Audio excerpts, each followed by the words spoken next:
It was a creed written into the founding documents that declared the destiny of a nation. Yes, we can. It was whispered by slaves and abolitionists as they blazed the trail toward freedom. Yes, we can. Yes, we can. It was sung by immigrants as they struck out to the shore, pioneers who pushed westward against unforgiving wilderness. Yes, we can. Yes, we can. It was the call of workers to organize, women who reached for the ballots, a president who chose the moon as our new frontier, and a king who took us to the mountaintop and pointed the way to the promised land. Yes, we can. From WBRN Radio and on the Boston Red Network, this is special programming. The title of this episode, Mr. Lee's Train. On the 12th of August, the one-year anniversary of, actually the 11th of August was the one-year anniversary of the Charlottesville massacre in Charlottesville, Virginia. And we remember Heather Heyer and her brutal murder by white supremacists. Today, the alt-right operation that came into D.C. with a whimper, they were riding Mr. Lee's train. What occurred there was they were moving through Vienna and Foggy Bottom, where Hillary the Monster Clinton used to hold court, and on to Clarendon. I'm not sure about these train stops, but Kessler and his associates from alt-right 2 were in the back car of the train. Now, that used to be the proverbial section put aside for African Americans in the age of apartheid. Kessler, who calls himself a white civil rights worker, is a very interesting point within itself, and we'll hear from him. In this episode, we hear from people who spoke at the protest rally against the white supremacy. We have a Palestinian that links Zionism with racism, with the alt-right, the training of various law enforcement personnel, including from the city of St. Louis. The assistant director of ICE was training there on various tactics in the Zionist state. And we also heard from a rabbi about a courageous woman whose words appeared on the Statue of Liberty. Some of the people there, we heard from Professor Myers of the University of Minnesota talking about racial disparity in the upper Midwest section there. And it's interesting looking at those states, and it does reflect on this movement, that there is racial disparity, there's no doubt about it, get the word right in a minute here, in those states of Minnesota and in Wisconsin. And Professor Mayer talked about the centralist Democratic Party. Well, a lot of people have went along with the Democratic Party, and that goes back as far as the centralist stand, actually, to Jimmy Carter. Jimmy Carter ran as a moderate in 76. But there were others to appear later. Bill Clinton was actually the centrist candidate, which basically what is meant there is the centrist is a shorthand for conservative Democrat.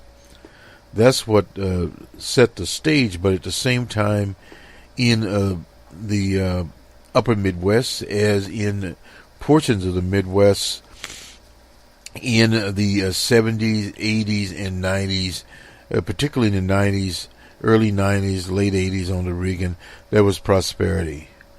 And these people were able to get some prosperity, with the exception of the farmers. They were put off the farms, but their numbers were small, so they were soon forgotten after riding their tractors, as Jesse Jackson, the civil rights leader, legitimate civil rights leader, out of the city of Chicago, was fond of saying, with Reagan, Bush stickers, that was the first President Bush, was vice president at the time, on their tractors. So this is not the first time that working class people have been bamboozled by the right wing. So this alt-right 2.2 is a microcosm. They were on Lafayette Square, Lafayette Park, that's across from the White House. But the problem Kessler has and his gang of 20 or so people reported by the press, looked at it, couldn't see 20 out there, but maybe they were all on stage. Hard to say, it was most of the press. He got $10 million worth of publicity out of it. The disconjointed rally was carried on C-SPAN and no doubt other places, but where the bang for the buck was these 1-minute news segments on the traditional media, the ABC, CBS's, etc., talking about it and showing little splashes of him speaking, and also on social media. But one thing is noted here, under Barack Obama, the donations to organizations like the NAACP, the old line civil rights groups, because you had an African American president in the White House, dropped. Not the first time they dropped, but again, and people started talking about a post-racial society, preparing for DJ Trump. But now that you have DJ Trump in the White House, incidentally, DJ Trump's on vacation. He couldn't look out the White House and see it. But these people, and the reason he did not denounce them, he just equated all people that hate. That's a very ambiguous situation. But if you look at the policies of the Trump administration, you see right away that programs that benefit African Americans, working people, and other people of color being dismantled. The Affordable Care Act is a very good example. Predatory lending, those kinds of things, dismantling of the Voter Rights Act to disenfranchise people. That's what this voter ID scam is about. All of those things contributed to what Kessler was talking about there. There was no Richard Spence around this time. We didn't see Ann Coulter there and the rest of these characters because they didn't need to be there. Bannon, at the time an advisor to DJ Trump, and at one time his senior advisor to the White House, was all about alt-right. They had their day in the sun when a day in the sun was needed. They were needed to get that base out for the Republican Party. And this is what the whole rah about so-called immigrants is about. From the southern borders, they've been coming for a very long time. They came during the housing boom when they needed the workers. Period. Now, there have been complaints by various workers, depending on locality, that the jobs go to immigrants. If any jobs go to immigrants, the immigrants are not setting up the hiring hall. That is on the business community. And this whole thing about immigration has been a business type of solution. If business did not need the workers, they would not be here. 90% of them. In Silicon Valley, roughly about 80% of the workers there, tech workers, are from other countries. Period. Now, that is a decision made by the Googles, Facebooks, and whomever, whatever hiring hall you have. So this thing is a little bit more complicated than one would think. And from news reports, we see that Dorsey, I think is his name, the head of Twitter, and some more Twitter functionaries had been meeting with conservatives, which is effectively alt-right, what do you want to call them, to pacify them. Because these people in their presence, particularly DJ Trump on Twitter, brings people to Twitter, which brings traffic and revenue to the Twitter coffers. The same thing with Facebook. You have a quote-unquote hot event. Now, this March, Alt-Right 2 made, for over a week, headlines in newspapers, not just the Washington Post, but newspapers across the country. Reuters had them, BBC had them. So he went around the world. He didn't need 1,000 people there to speak to, or 10,000 people. It was not necessary. It's sort of like a baseball game, well, normally football games draw more people, but for instance, you have 10,000 people, 5,000 people in the stadium, and you have 500,000 people watching it on various outlets, whether it be streaming, radio, etc. And that is where the money is made, period. So So you have to understand a little bit about the economics of these kinds of events. The March on Washington, which was choreographed for Dr. King, and subsequent marches afterwards drew less people.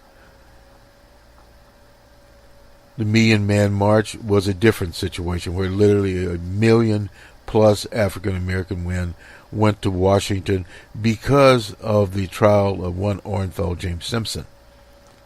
People decided to do something about it.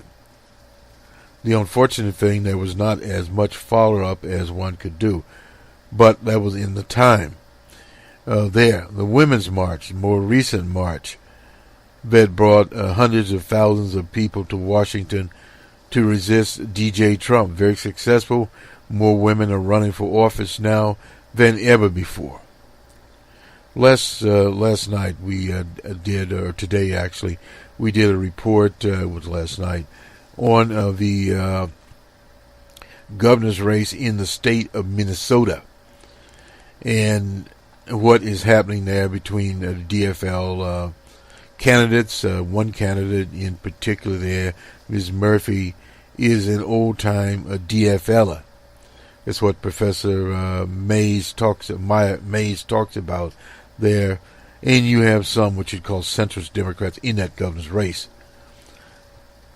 Today, one of the more effective candidates in there, Ms. Swanson, who is the Attorney General of Minnesota, at the last minute, one of the networks, The Intercept, that's owned by one of the founders of eBay, a giant garage sale operation, and some of his associates decided to put a target on her back. Always be very suspicious when these things come out at the last minute. Sometimes they have effects, sometimes they don't.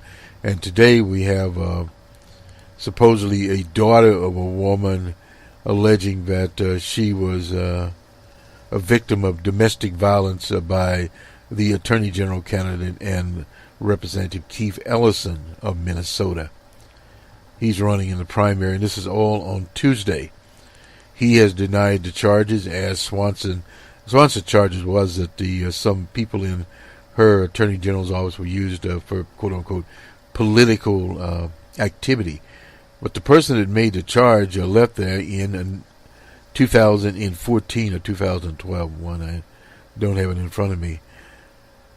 And she has ran a few races since that time and did not come out. Why did it come out now? Sometimes you have to do a little bit of quote-unquote critical thinking about some of these situations.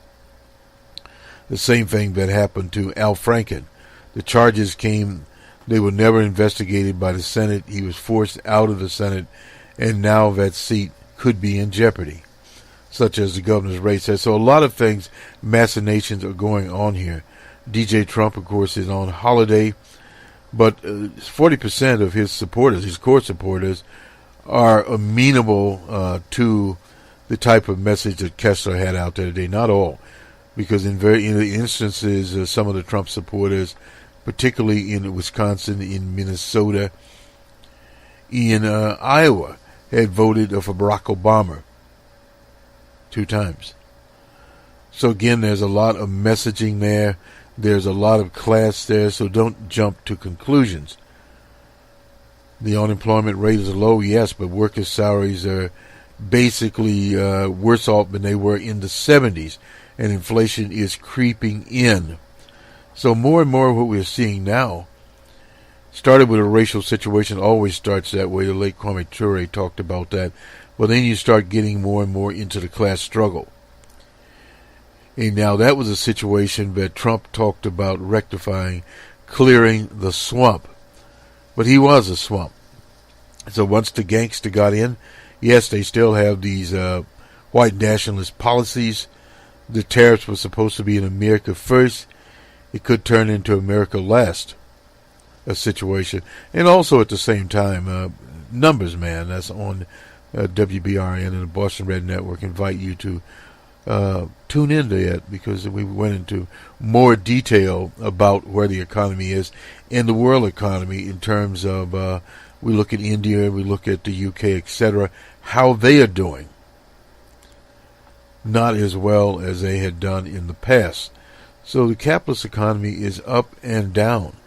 How Kessler's message will fit in, if you notice, he talked about being a white civil rights worker, but he didn't talk about health care and things affecting, quote-unquote, his people, stagnant wages, etc.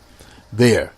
It's obvious that everyone that's labeled themselves European in the country is not getting along, as our friend Dave Jones would say, hunky-dory. That's an Australian term. I think it used to be used here also. But that is some of the situation. Yes, some people have jobs, but what is the earning power in the jobs? And if the job disappears, they go down the drain. Insurance costs are up, etc. So we'll hear from these various speakers. We'll start with edited version, and the version was edited to begin with, of the protests against alt-right too. We'll hear then from Dr. Keith Mayers of the University of Minnesota's Department of African History and African Studies on the Midwest and race in the upper Midwest.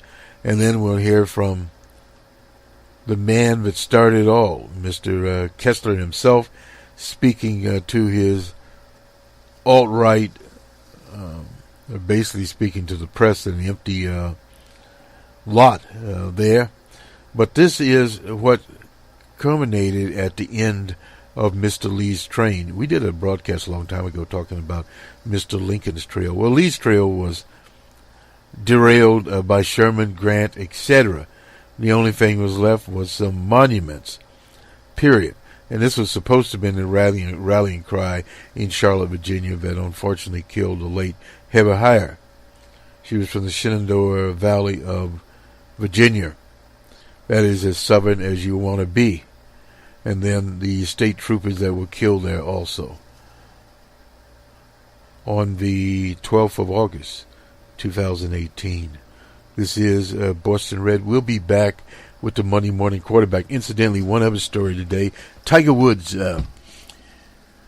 came in second at the PGA Championship. Brooks Koepler, suppose, was the winner there. But old Tiger did manage to start to roar back. This is the first time. It wasn't the Masters, wasn't the U.S. Open, wasn't the British Open. This is from the Washington Post. And so many other majors over the past decade. It turned out it wasn't to be at the PGA Championship on a Sunday. Tiger's still the darling of the gallery. Tiger brings him in there, was greeted with cheers as he almost skipped up the steps into the clubhouse and gave an affectionate crowd a big thumbs up for the day. But Mr. Koepler was going to be the winner there. The humidity in, of course, St. Louis, the Belvedere golf course. Tiger had just 4 bogeys on the back 9, 4 birdies in 27 holes over 3 days. He's got to change that. He'll have to hit the gas. We talked about Tiger in the first few holes, but when he gets around the 18th and 19th hole, that was when the Tiger's tank ran out of gas. Good day. Before I begin, let's get on the same page here. There are alt-right and agitprop victors that might like to incite violence and blame us for starting it. Emphasis on starting it. I want to begin with the public recognition of the fact that many law enforcement officers, both in uniform and in plain clothes, let's give them up in plain clothes for starting stuff, are gathered with us today, and the fact they are sworn to keep the peace. We come in peace to raise our voices in advocating for peace, liberty, and dignity of all people. We are gathered here today to stand firm and stand tall.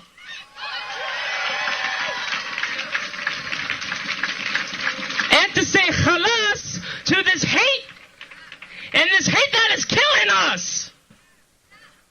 From Gaza to Palestine, to right here in Turtle Island.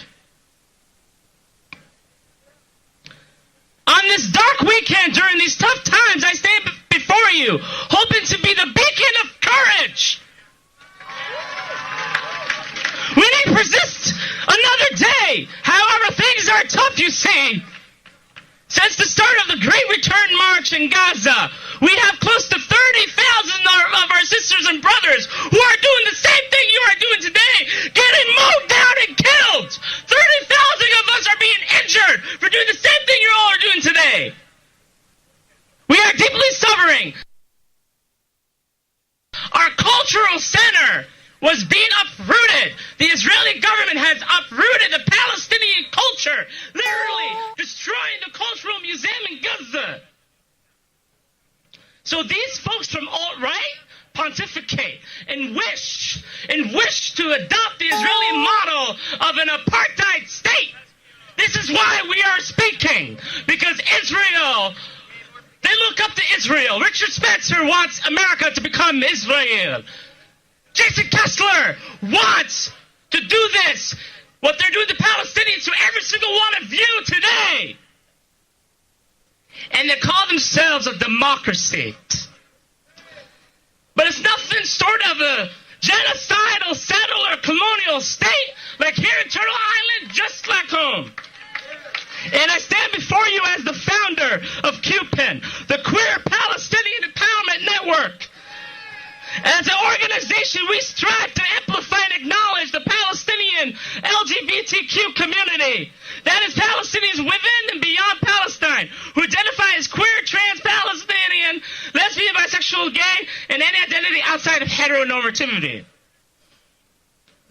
We celebrate and acknowledge our community both in its value and diversity. We aim to empower the Palestinian queers. Right. So, however, I'm going to move on. You know about Pink Ocean. I'm going to expand on this. So right now we don't have full federal equality. We need full federal equality. Who's with me? Now, a couple of things to look out for. Then I'll get into speaking to some certain situations. The Trump regime has developed a concept under ICE to start denaturalizing people.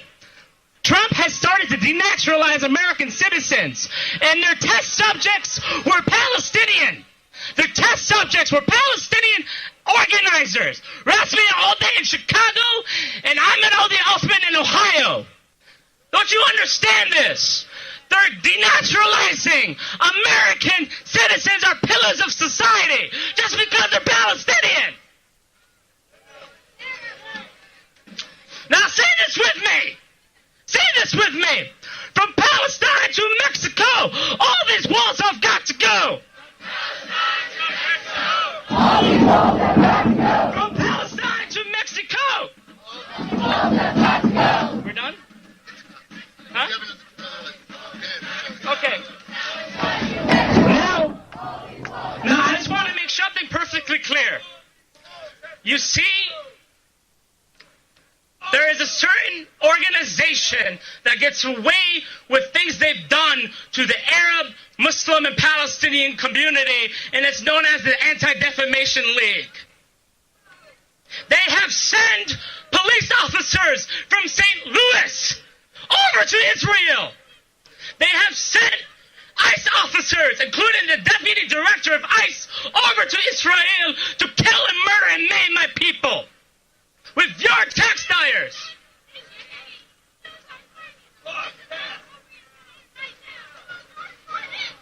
So, two things you can tangibly do is to support the boycott, divestment, and sanctions movement in which the alt-right hates. The alt-right does not let Palestinians organize, violent or otherwise. So please tell your representatives to support H.R. 4. No. So at the end of the day, whether you like it or not, Palestinians are oppressed and they are killed by supremacy. Either by white supremacists or other supremacists. You gotta acknowledge that Palestinians are human beings and we're being slaughtered. We're being maimed by an apartheid state. Don't have those blinders on. Just because you're protesting Jason Kessler does not mean that state is not and has not done evil things to my people. Now I want to do some singing. No? All right.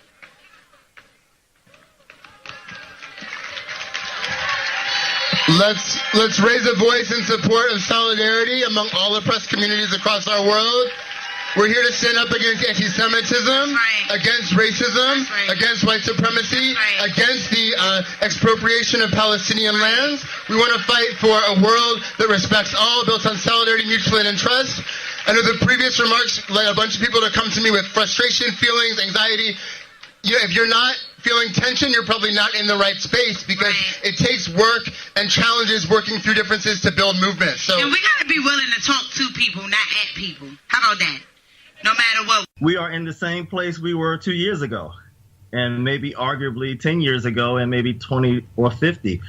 Listen, that report, I don't know if that was a 24/7 Wall Street Journal report that talked about all of the disparities in the state and listed the states that were the worst for African Americans. And yeah, absolutely right. Minnesota shows up at the top of the list. They're either one or two. Interestingly, the Midwest, the upper Midwest, really was one of the worst regions to live in. But when you look at all the indicators, whether it's income, whether it's education, health, home ownership, and certainly incarceration rates, Minnesota absolutely ranks at the top of the list, or close to the top of the list. And it is appalling, and it's confusing because people don't understand why a state that understandably and historically has been so liberal and progressive, when you talk about the 20s and 30s and 40s, this is DFL territory, Democrat Farm Labor. That used to mean something back in the early 20th century, but apparently those decades have gone. Why doesn't that mean anything anymore? And how were policies of that party different than, say, where things stand now in Minnesota? I think that if you look at the national political picture, the Democratic Party is a much more centrist party. And our state mirrors other states where you have deep blue pockets in the cities, in the big cities, in Minneapolis and St. Paul, tends to carry the state democratically. On Iron Range, Duluth used to be very blue. That's turned purple. So the state mirrors Wisconsin. Wisconsin is red outside of Milwaukee and Madison, maybe, and I think Minnesota is going that way too. It's red outside of the Twin Cities. And I think that has everything to do with the national landscape, political landscape, with the Democratic Party being a much more centrist party. And it's hard to pull the party back to the left. And I think the party needs to go back there to address some of these disparities and these inequalities. Headlined the Fox 9 News there in Minnesota, reporting back in July on the second anniversary, the vigil held on the second anniversary of the Philando Castile shooting death. Remind us of the incidents of the situation of that shooting, and what have police done in the years since to improve relations with the community? Well, the Philando Castile death captured on camera. One of the things that was so gut-wrenching was his young child and his wife in the back seat of the car. Philando also had a permit to carry the firearm. Philando also announced to the police officer that he had a permit to carry, and for some reason we keep trying to figure out why is it so difficult for African Americans to not get the benefit of the doubt when they are caught up in a situation where they have a permit, they are legally bound to carry the firearm, and police officers cannot disengage or cannot figure out a way to disarm black people who do have firearms to carry. Now, subsequently, the case was settled.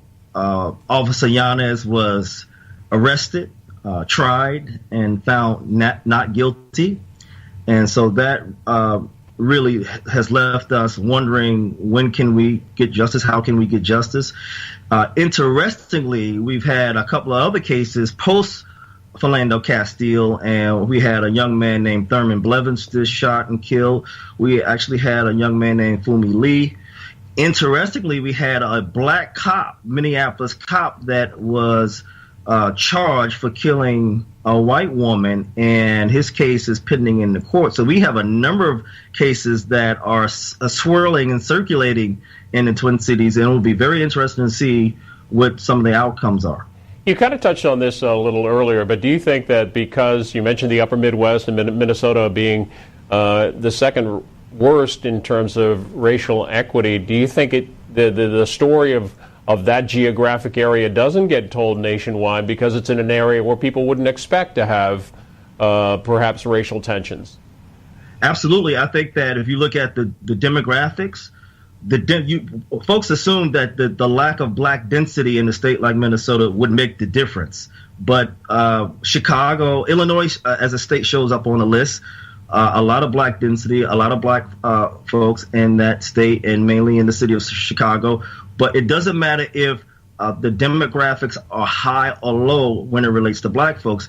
The same issues still permeate. So South Dakota is on the list. So is Iowa, Minnesota, Wisconsin, and Illinois, a cluster of Midwestern states. Whether you have a low population of black folks or a lot of black folks, it just doesn't matter. Average income for African Americans in the state of Minnesota, $30,000. Average income for whites, $70,000 per year. So, and we can look at the opportunity and achievement gap in education, the disparities. So we always get the reports about the state of Minnesota being one of the best states to live in. They never add the caveat, which is it's one of the best states for white people to live in.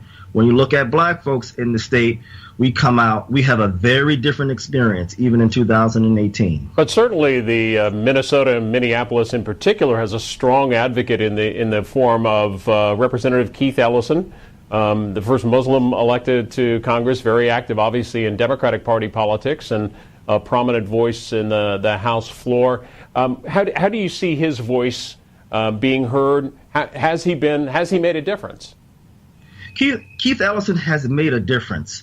But Keith Ellison, just like any other progressive politician, particularly black politician, seemed to be constrained by the state party politics as well as the national, as I mentioned before. We have a lot of folks coming up. We have Ilhan Omar on the move. Keith Ellison has decided that he wants to run for Attorney General. We'll see how that turns out. And State Representative Omar has decided to throw her name in the hat in the 5th Congressional District. She probably will win that. She's a fresh face. She's a fresh voice with some fresh ideas. We will see if she could move her agenda and move the agenda of the Democratic Party nationally as well as in the state. But it's very difficult. I think that we have to always keep in mind that as the social winds blow in the country, they always dictate how a party should move. And I think that, and I heard your previous calls talk about Black Lives Matter and all the social justice movements, we have to return to the days where those movements help dictate the agenda of local, state, and the national party. And right now, that's not happening. Keith Mays joining us via Skype. He's a professor of African American and African Studies at the University of Minnesota. He's on Twitter. You can follow him at Mays, UMN. Thanks for being with us. Thank you. I organized this year's rally, and I'm going to tell you why I did that. But first, I would like to make a few things clear. I am not doing this to disrespect the memory of people who were hurt or who died last year. My condolences are with the family of Heather Heyer and with the families of the 2 Virginia State troopers who died in the helicopter accident. I thank them for their service. Second, I would like to thank the law enforcement community of the Washington, D.C. area for protecting my free speech rights and, by proxy, the free speech rights of all Americans. This has been a very weird and imperfect process, and I think hopefully we'll do more demonstrations in the D.C. area in the future and learn how to work together better. But the main thing is, so far, I'm not aware of anybody being hurt. Everybody's safe. That was my number 1 priority. My second priority was to uphold free speech because I think a very dangerous precedent was set last year for a number of different reasons. I did not want to allow the tactics of Antifa using violence to shut down the speech of people they disagree with to work. And that's one of the reasons we don't have more people. There were a lot of people who were at last year's rally who are very scared this year. They felt like last year they came to express their point of view. They were attacked, and when they fought back, they were overly prosecuted. And the Charlottesville government refused to prosecute the Antifa side of the violence. So the way that this is going to work is I'm going to speak first a little bit. I'm going to answer some common questions that the media and the folks at home might have. Then I'm going to talk a little bit about the civil rights abuse that happened last year in Charlottesville and the facts that were kept from the American public. Then some other folks are going to come up and they're going to speak. They're going to speak on the topic of white civil rights and the fact that white people should be allowed to have advocates and to advocate for their civil rights just like other racial groups are able to do already in this country. Some folks are not even white. They're going to come up and speak about the benefits of tolerance and talking to one another rather than attacking each other. They're going to talk about a lot of different things. Not all my speakers were able to make it here today, unfortunately. Let me just tell you guys a little bit about the day I've had, which was kind of crazy. First of all, I had people attacking me left, right, and center. And we had a guy who was going to be driving a bus for us. And we didn't know who that guy was, evidently, because we showed up and he wasn't there. There were a lot of sketchy characters there. So we ended up getting to the train station a little bit early. And we weren't told by law enforcement previously that as soon as I arrived, we had to go. So I apologize if people got left behind. We were supposed to have the train station open from 2 to 3. And a lot of people may have traveled from all over the country and got left behind there. Okay. So, I'm going to give two speeches. The first one is about the civil rights abuse that happened last year in Charlottesville. I'm going to let the other guys speak, maybe even some people who weren't even thinking about speaking. But we've had to fill in some gaps. Some of our speakers had their tires slashed on the way in and got waylaid. You know, we had people who were going to speak. We had a guy from South Africa who was going to speak about the rape and mutilation and murder of the white farmers in South Africa, and all these friends in the alt-right told this guy not to come. A lot of these people who are tough guys, wannabe Nazi types, said, "Don't go. It's going to be a shooting gallery. You're going to be hurt if you go." Well, all right, tough guy Nazis. I appreciate your time. I appreciate the resources and effort that were spent here today to give us this opportunity to talk about important things. Sold out. You betrayed us. You betrayed your people. And why do these white liberals think that they own people because of their skin color? Why do they I think call there's you a white definitely, supremacist? Because there's been a lot of lies. I think that there's a whole racial grievance industry out there with the SPLC and the ADL that have been trying to make the citizens of D.C. scared. I've been listening to the news coverage, and it was like a terror attack was happening, and it's just speech. Speech does not hurt people. Because of what happened last year, that's why. What happened last year is because the Charlottesville government allowed it to happen. There was an independent review.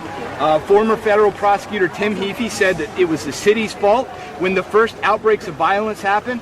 Instead of ending the violence, he said, let them fight. It will make it easier to declare an unlawful assembly.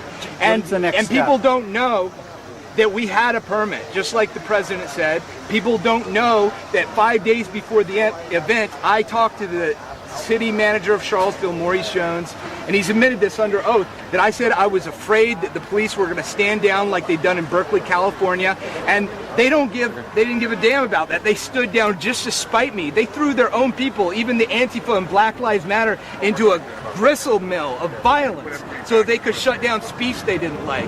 They promised me 8 squadrons of police officers. They promised me they were going to create separation between the protesters. But there were people on both sides who came armed to the teeth. And this has got to stop. Like, let alone the civil rights abuse that happened with the Charlottesville government. We've got to stop attacking each other and shouting over one another about things we disagree about. I've been constantly on the radio trying to tell people I'm willing to talk about white civil rights with people who want to talk to me about black civil rights or Black Lives Matter or whatever. I think we've got to start having these conversations. The bad elements of the alt-right, the elements of the alt-right that legitimately are neo-Nazis, are being made more extreme when more moderate voices with legitimate grievances of white Americans are not allowed to be expressed without being called white supremacists and having people be attacked. Do you condemn the white supremacists? Why don't we just fight for American rights, human rights? Why are we dividing this into racist? People only use that criticism against white people. I've had that criticism many times, but I'll be patient and explain that there are already advocates out there for black people. They have the NAACP, they have Black Lives Matter. They have many white people who are standing up for them. Jewish people have AIPAC, they have ADL, but there are no advocates for white people. No, I'm not condemning the KKK against racism of other groups is part of what's holding us back. Jason, what's the next step? We've got to respect one another. What's the next step? I'm not sure. I'm going to have to decompress. I think this was a big step, you know, because it was peaceful, man, and that's the main thing. And people got to speak. It wasn't perfect. I think a lot of my people got left behind at the train station. We thought we were going to be able to bring our flags, and then they changed the rules about polls at the last minute. But I'm not going to complain about minor things. We've got a lot of big issues to tackle in this. What happened with the bus? What happened with the bus? Wait, was out here yesterday.